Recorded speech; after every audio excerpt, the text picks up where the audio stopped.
Working with numbers comes easily in JavaScript. We've already done this. We can create variables and put numbers in them. And like any language, we have the notion of numeric variables. We have the notion of numeric literals. In this case, just the value 200 written in your code is a numeric literal. But if you're coming from another programming language, you're likely to be thinking, what kind of number is this? What kind of variable is this? Is this an integer?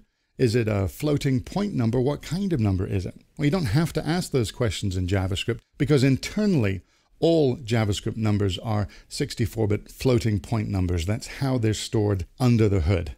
So you don't concern yourself whether it's an integer or a small integer or a large integer and so on. Now, if you're familiar with floating point arithmetic, you'll know that you can have issues with that.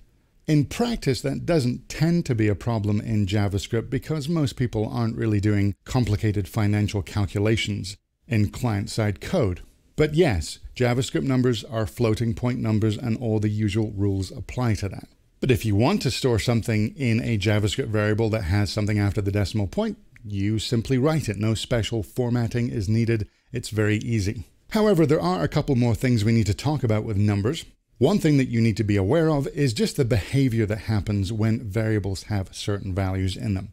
So let's say we start off with a couple of variables here, var_foo and var_bar, both equal to the number 5. I can tell it's the number because there's no quotes around it. Then we write out console.log, it's foo plus bar, we will write out, not surprisingly, the number 10.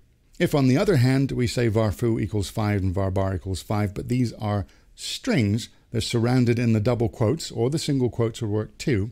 The console.log message, while it looks exactly the same, the plus sign is going to do concatenation. It's just going to slam these two together because it thinks you want to treat them as a string.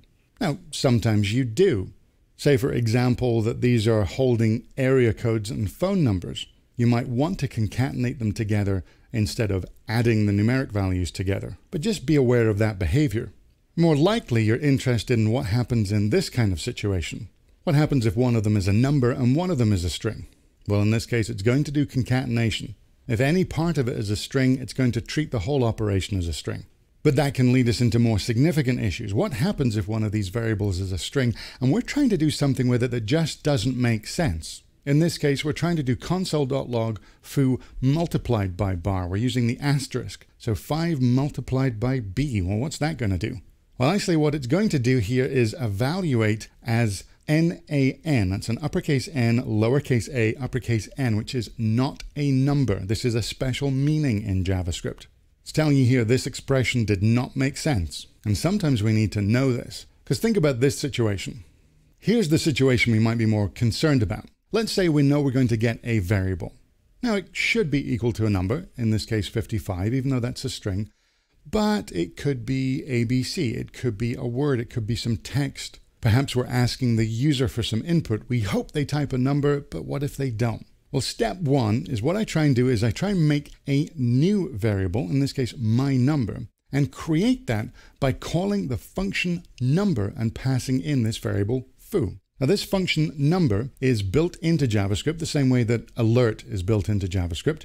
We pass it something and it will try and convert it to a number and return that value.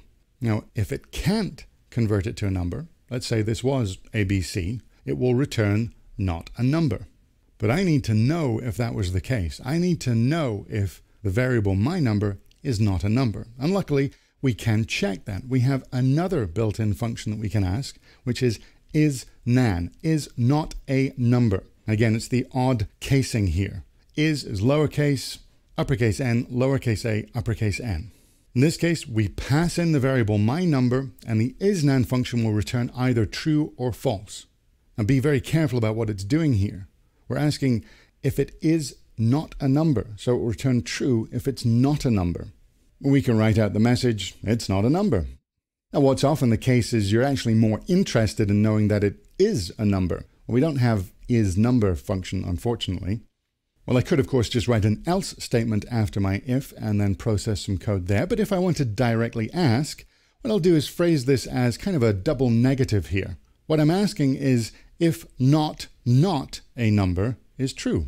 And I'll do that by calling the isNan function with the exclamation mark in front of it. So if is not a number returns false, we'll use the exclamation mark to flip that to true, and then we say console.log, it is a number. Yeah, you gotta love programming.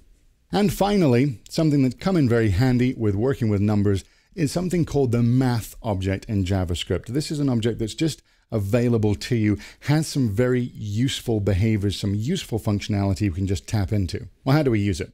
Well, let's say we start off by creating a variable called x. It's equal to 200.6. And I want to round that number. What I can do is just type this code. I'll create a new variable and set it equal to math, and we use the word math with an uppercase M, dot round, passing in the value x. That's going to round it to the nearest number. In this case, it's going to be 201. So what you'll see is a lot of math dot abilities.